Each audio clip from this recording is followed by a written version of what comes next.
এই তো আর মাত্র কয়েকদিন, তারপরে সবাই বাংলাদেশে যাবে ঘুরতে। তো ভাবলাম সবাই বাংলাদেশে যাওয়ার আগে আমরা সবাই মিলে একটু ঘুরে আসি। আর সেই জন্য আজকে ডিনারে চলে আসছি। দেখতেই পাচ্ছেন সবাই মিলে বাইরে ঘুরতে চলে আসছি। তবে কোথায় ঘুরতে আসছি দেখলে একটু অবাকই হবেন। এই যে আইকিয়া হোম ফার্নিশিং যে শপটা, এখানে একটা ঘর সাজাতে যত যা লাগে, একদম ছোট ছোট জিনিস থেকে শুরু করে বড় বড় যা লাগে সবকিছুই কিন্তু এখানে পাওয়া যায়। যারা আইকিয়া সম্পর্কে জানেন বা এই শপটাকে চেনেন তারা হয়তো জেনে থাকবেন, আর যারা জানেন না তাদের জন্য ক্লিয়ার করে দিলাম আর কি। তো ভাবতে পারেন এখানে কি কেউ ঘুরতে যায়? এখানে তো কেনাকাটা করতে যায়। জি হ্যাঁ, কেনাকাটা করতেই আসে। দেখা যায় ছোট্ট একটা জিনিস লাগলেও পুরোটা ঘুরে দেখে তারপরে কিনতে ইচ্ছে করে, কারণ এখানে সবকিছু এত সুন্দর করে সাজানো, মানে কোনটা রেখে কোনটা দেখবেন এটাও কিন্তু মনে হবে যে শেষ হচ্ছে না। পুরোটা একবার ঘুরে আসলেই মনে হয় যে একটা কোথাও একটা ঘুরতে যাওয়ার শখও মিটে যায়। ঠিক যেভাবে আমরা ঘরে বাড়িতে সবকিছু সাজিয়ে রাখি, ঠিক ঠিক সেভাবে করে রাখা, মনে হয় যে কারো বাসায় ঘুরতে আসছি। আর অনেকগুলো বেডরুম, অনেকগুলো বাচ্চাদের রুম, কিচেন, তারপরে ড্রয়িং রুম, মানে একটা বাসায় যা যা থাকে সব টাইপের রুমের আলাদা আলাদা সেকশন আছে। এবং কি সেখানে আপনি ছোট্ট সুতা থেকে শুরু করে সব কিছুই কিনতে পারবেন। মানে এখানে আপনার যা ভালো লাগবে তাই কিনতে পারবেন সেপারেটভাবে। ইভেন একটা খাটও আপনি পার্ট পার্ট করে কিনতে পারবেন। ঠিক এভাবে করে এরা বিক্রি করে। আর সব কিছুর দাম একদম ক্লিয়ারলি লেখা থাকে, এই জন্য কখনো চিন্তা করতে হয় না যে আসলে এটার দাম কত, জিজ্ঞেস করবো কিনা বা এটা স্ক্যান করে দেখতে হবে কিনা। সব কিছু খুব সুন্দর করে ক্লিয়ার করে দেওয়া থাকে। কোথায় সাজাবেন, একটা একটা জিনিস ফার্নিচার দেখলে সেটা ঘরের কোন কর্নারে রাখলে ভালো মানাবে সেই আইডিয়াও কিন্তু এখান থেকে পেয়ে যাবেন। এই যে দেখেন একটা ড্রয়িং রুমে এখানে কিন্তু বসে আছে, মনে হচ্ছে বাসার একটা ড্রয়িং রুমে বসে সবাই গল্প করছে। এরপরে এখানে আরও কিছু রুম আমার ভিডিওতে আপনারা দেখতে পারবেন, মানে ঘুরে ঘুরে আপনাদেরকে চেষ্টা করব যতদূর দেখানো সম্ভব। আর মনে হবে না যে আমরা আসলে বাইরে কোথাও আছি বা কোনো দোকানে আছি, দেখে কিন্তু মনে হচ্ছে কোনো বাসায় বসে আছি, একদম ঠিক সেরকম। আবার স্টেপ বাই স্টেপ দেওয়া আছে, যেমন দেখা যায় ঢোকার শুরুতেই সবগুলো বেডরুম ছিল, তারপরে হচ্ছে অনেকগুলো বাচ্চাদের রুম ছিল, তারপরে সেই রুমগুলোর ভিতরে অ্যাটাচ করা টয়লেটও ছিল। তারপরে আবার কিচেন শুরু হয়, তো তখন শুধু কিচেনে আসতে থাকে একটার পর একটা। তারপরে ড্রয়িং রুম, ডাইনিং রুম থেকে শুরু করে সব কিছুই কিন্তু আছে। আবার বাচ্চাদের জন্য খেলনা, তারপরে ওদের জন্য টুকিটাকি অনেক কিছু আছে, খাবারের প্লেট থেকে শুরু করে। তো আমরা সবাই মিলে ঘুরছিলাম। আমার মেয়েটার প্রথমবার ঘোরা এটা আইকিয়াতে। ছোটবেলা একবার আসছিলাম, তখন ও হাঁটতে পারে নাই, বাট এবার হেঁটে হেঁটে ঘুরে ঘুরে দেখছে। আর এই যে দেখেন একটা সুন্দর কিচেনে ঢুকে আমি কিন্তু পোস্ট পাস দিচ্ছি। মানে এখানে কিচেনের লাইটিংটা এমন মনে হচ্ছে না যে কিন্তু আমি কোনো শপে আছি। যদি মনে হয় আমাকে কিন্তু কমেন্ট করে জানাবেন। আবার এখানে এমন কিছু নাই, দেখেন এই যে এভাবে একটা যে ভর্তা বানায় সেটাও কিন্তু আছে, আমি জানি না আসলে এটাকে কি বলে। তারপরে আমরা জাস্ট ফর ফান অনেক কিছু করছিলাম। ইভেন অনেক সময় দেখা যায় একটা রুটিও প্লেটের উপরে আছে, তবে অনেক সময় সেটা ধরা যায় না। মানে ধরা যায়, শুধু উঠানো যায় না, কারণ এটা লাগানো থাকে। আমার মেয়ে দেখেন খুব এনজয় করছে স্টিকার দেখে, থালাবাটি দেখে।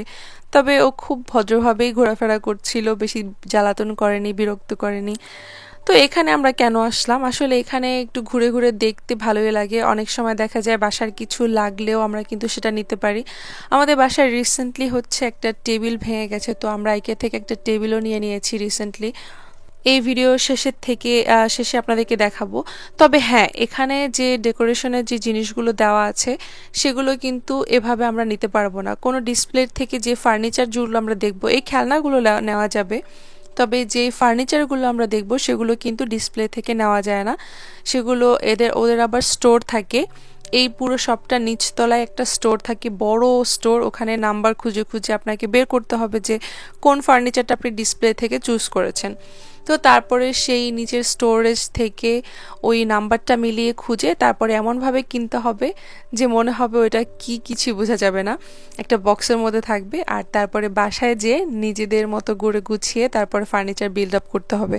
তো এখানে কিন্তু সবাই না যার যার নিজের ফার্নিচার নিজেই বানাতে পারে যদি আইকিয়া থেকে কিনে। তো যাই হোক, এই হচ্ছে আমি একটা শর্টকাটে আইকিয়া অ্যাডভার্টাইজমেন্ট করে ফেললাম আর কি। মূলত অ্যাডভার্টাইজমেন্ট বলতে কিছু না, জাস্ট এমনিতেই আপনাদের সাথে পরিচয় করানোর জন্য। যেটা ভালো সেটাকে ভালো বলতে কোনো অসুবিধা নাই। এখানে আবার কম দামে অ্যাফোর্ডেবল ফার্নিচারও কিন্তু পাওয়া যায়, সেই সাথে বেশি দামের জিনিসও আছে। তো যাই হোক, যেখানে কেনাকাটা আছে সেখানেই খাবার দাবার আছে, এটা তো সবসময়ই হয়, সবসময়ই হয়ে থাকে, কারণ খাওয়া তো জীবনের একটা বড় অংশ, এটা ছাড়া হবে না। তো খুব সুন্দর করে একটা রেস্টুরেন্টের মতো করা আছে, সুন্দর করে সিস্টেমও করা আছে। এখানে খুব বেশি খাবার আইটেম পাওয়া যায় তা না, তবে যা পাওয়া যায় আজকে আমরা সবাই মিলে সব কিছুই নিয়েছি। খুব ভালো একটা ডিসকাউন্টও দিয়ে দিয়েছে ওরা। তো আমরা সবাই মিলে যার যেটা ভালো লাগছিল সেটাই নিয়ে খাচ্ছিলাম, গল্প করছিলাম। আমরা অনেকটা সময় ওখানে কাটিয়েছি। আর এখানে ড্রিঙ্কস যেটা দেখতে পাচ্ছেন, এখানে কিন্তু বটমলেস ড্রিঙ্ক, অর্থাৎ যতটুকু ইচ্ছা নেওয়া যায়। আমি কোক নেওয়ার চেষ্টা করছিলাম, খেয়ে ট্রাই করতেছিলাম, কিন্তু পরে দেখলাম যেটা আসলে পানি আর সামান্য একটু সিরাপ, কোক ছিল না। তো আমি খুবই ডিসঅ্যাপয়েন্টেড হয়েছিলাম। তবে অন্যান্য জুস ছিল যেগুলো ভালোই লাগছিল খেতে। এছাড়া বটমলেস কফিও মানে একবার কফি পে করলে তারপরে হচ্ছে কফি একবার খেয়ে শেষ হয়ে গেলে আবার রিফিল করা যায়। একটা স্ক্যান কোড থাকে, সেটা স্ক্যান করলেই কফি বারবার আসতেই থাকে। সো এগুলো হচ্ছে বটমলেস ড্রিঙ্ক অ্যান্ড কফি, এগুলো আমরা নিয়ে নিচ্ছি আর সেই সাথে সবাই মিলে খুব মজা করে খেয়ে নিচ্ছি। খাবারের মেনুতে মূলত ছিল মিটবল, মিটবলটা হালাল না, সো আমরা মিটবলের জায়গায় যেটা ভেজিটেবল দিয়ে করা প্ল্যান্ট বল সেটা নিয়েছি। এছাড়া ফিশ ফ্রাই আর সেই সাথে আছে হচ্ছে একটা স্যালমন গ্রিল করা। এটা হচ্ছে 3টা মেইন, আর সেটার সাথে সাইড হিসেবে ভেজিটেবল ছিল, তারপরে হচ্ছে ফ্রাইস অথবা ম্যাশ পটেটো। তো আমরা যার যেটা পছন্দ সেটাই নিয়ে নিয়েছি। পরে দেখেন কত কত ডেজার্ট, সিনামন বান, তারপরে হচ্ছে কেক ছিল, ডোনাট ছিল, আরও অনেক কিছু। সো আমরা যার যার মনের মতো খেয়েছি। তারপরে খাওয়া দাওয়া শেষ করে আমরা বসে কফি খাচ্ছিলাম, গল্প করছিলাম, যতক্ষণ আমাদের ওখানে থাকতে ইচ্ছা করছিল, ভালো লাগছিল আর কি। তো এখানে কিন্তু ছোট ছোট চেয়ার দেওয়া থাকে বাচ্চাদের জন্য। এই দেশে সব জায়গায় রেস্টুরেন্টে গেলে বাচ্চাদের জন্য একটা হাই চেয়ার দেওয়া থাকে, আর সেই সাথে থাকে এরকম একটা প্লে কর্নার। তো দেখেন প্লে কর্নারের মধ্যে কিন্তু কত কিছু দিয়ে রাখছে, যেখানে বাচ্চারা চাইলে মানে ফ্রিভাবে খেলতে পারে, যেটা ইচ্ছা ধরতে পারে। তো একদম কতগুলো টেবিল চেয়ার দেওয়া ছিল। তবে আমার মেয়ের প্লে কর্নার থেকে বেশি ভালো লাগছিল এই যে জানালা দিয়ে বাইরের দৃশ্য দেখা। দেখেন কিভাবে বসে বসে বাইরের দৃশ্য দেখতেছে, মানে দেখে কিন্তু ভয় লাগে, মনে হয় যে ফাঁকা, তবে এটা বড় একটা গ্লাস দেওয়া আছে, তো ভয়ের কোনো কারণ নেই। তো ওখানে দাঁড়িয়ে বসে যেভাবে ইচ্ছা দেখছিল। আর এখানে বাচ্চাদের জন্য প্লে করার একটা কিচেন ছিল, বাট ও কিচেন খুব একটা বোঝে না এখনো, যে কিচেনে খেলা করা যায় বা হাঁড়ি পাতিল দিয়ে যে খেলা করার ব্যাপারটা, ওইটা এখনো খুব ভালো একটা বোঝে না। তারপরও আমি ওকে দেখানোর চেষ্টা করছিলাম, পরিচয় করানোর চেষ্টা করছিলাম, বাট ওর খেলা হচ্ছে সব অন্যরকম। এই যে টুল নিয়ে খেলতেছে। তো দেখায় আপনাদেরকে আমরা আইকে থেকে কি কিনেছিলাম।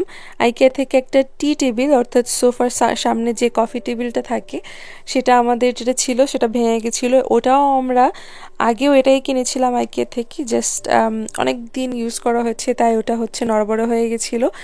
আর এখন সেম টেবিলটাই কিনেছি, কারণ ওই টেবিলটা কিন্তু দেখতে খুবই সুন্দর আর হচ্ছে অনেক ভালোই মজবুত ছিল, অনেক বছর ছিল। তো ভাবলাম যে আমরা সেমটাই কিনি, আর এটা দামও খুব বেশি না। আর টেবিলটা আনার পরে বাসায় কিন্তু আবার ঘন্টাখানেক সময় ব্যয় করে এটাকে আবার বানাতে হয়েছে। তো যাই হোক, এই ছিল আমাদের আজকের ভ্লগ। কেমন লেগেছে কমেন্ট করে জানাবেন, আর আজকে বিদায় নিয়ে নিচ্ছি। আল্লাহ হাফেজ।